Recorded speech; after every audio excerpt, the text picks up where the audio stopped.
justement, cette autre manifestation déclarée à Paris, c'est celle de la place de la Nation qui va jusqu'à la République. Notre reporter Jonathan Moadab est sur place. Bonjour Jonathan, quelle est l'ambiance autour de vous?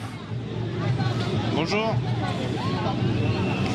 Eh bien écoutez, une ambiance plutôt apaisée, dans la bonne humeur, les slogans classiques de ces manifestations de Gilets jaunes, Macron démission, Macron on va venir te chercher chez toi. Et cette semaine, eh bien une manifestation un peu particulière dédiée aux retraités, aux personnes handicapées, mais se sont greffés à cette manifestation des gens du voyage. Je suis avec l'un de leurs représentants qui se prénomme Corbac. Merci de répondre à nos questions. Pourquoi vous êtes venu manifester avec les Gilets jaunes aujourd'hui? Aujourd'hui, on est venu manifester contre la loi Carle. C'est une loi qui a été signée le 8 novembre 2018 contre toute libre circulation de la communauté des gens du voyage. Et aujourd'hui, on nous impose dans les terrains privés, on n'a pas le droit d'avoir plus de 2 caravanes. Parce qu'une caravane de plus dans chaque terrain, c'est 500 € d'amende par jour et 7500 € d'amende pour le véhicule tracteur, le véhicule pour tirer la caravane. Donc ils veulent toucher à nos traditions, nos coutumes. Nous on a toujours vécu en caravane. Donc comme on a dit, on est quand même gilets jaunes aussi avant tout parce qu'aujourd'hui on paye des taxes comme tout le monde. Mais à l'heure d'aujourd'hui, nous on est contre la loi Carle et la loi Besson. Parce que chaque commune de plus de 5000 habitants se doit dans l'obligation d'avoir des aires d'accueil pour les gens du voyage. Et de plus de 5000 habitants pour avoir des aires d'accueil de grand passage des gens du voyage. Maintenant, chaque stationnement de plus de 150 caravanes, aujourd'hui, sera dans la loi Carle, se verra faire payer 7500 € d'amende pour le véhicule tracteur.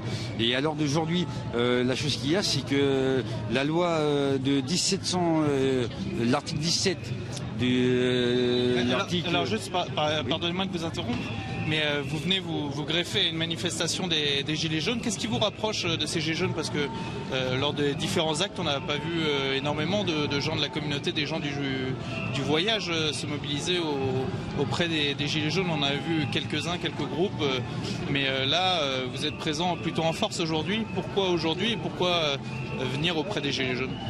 Déjà, c'est pas d'aujourd'hui. Depuis le premier acte, le 17 novembre, on a été là. Maintenant, aujourd'hui, beaucoup connaissent le drapeau, donc c'est pour ça que beaucoup nous reconnaissent. Et nous, on se greffe avec les Gilets jaunes parce qu'on est quand même citoyens français à part entière. Donc on est dans les mêmes situations que chaque Gilet jaune qui est ici, chaque citoyen. Nous aujourd'hui, ce qu'il y a, c'est qu'on est là pour la loi Carle, comme je vous ai expliqué.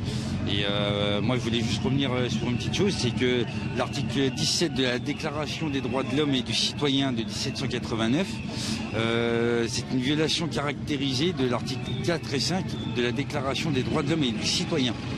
Donc la déclaration de Carle qu'il a fait, la loi Carle, c'est une loi qui est discriminatoire envers seulement la communauté des gens du voyage.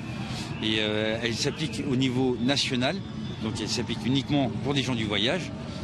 Nous, à l'heure d'aujourd'hui, c'est notre habitat, notre mode de vie. Voilà. Je vous remercie Corbac pour votre témoignage. Vous le voyez, une certaine convergence des luttes ici dans ce cortège des Gilets jaunes qui s'élance toujours dans les rues de Paris. Nous allons dans quelques minutes rejoindre la place de la Bastille avant d'arriver à la place de la République. Merci Jonathan pour toutes ces précisions. Jonathan Moadab en direct du second cortège autorisé aujourd'hui à Paris.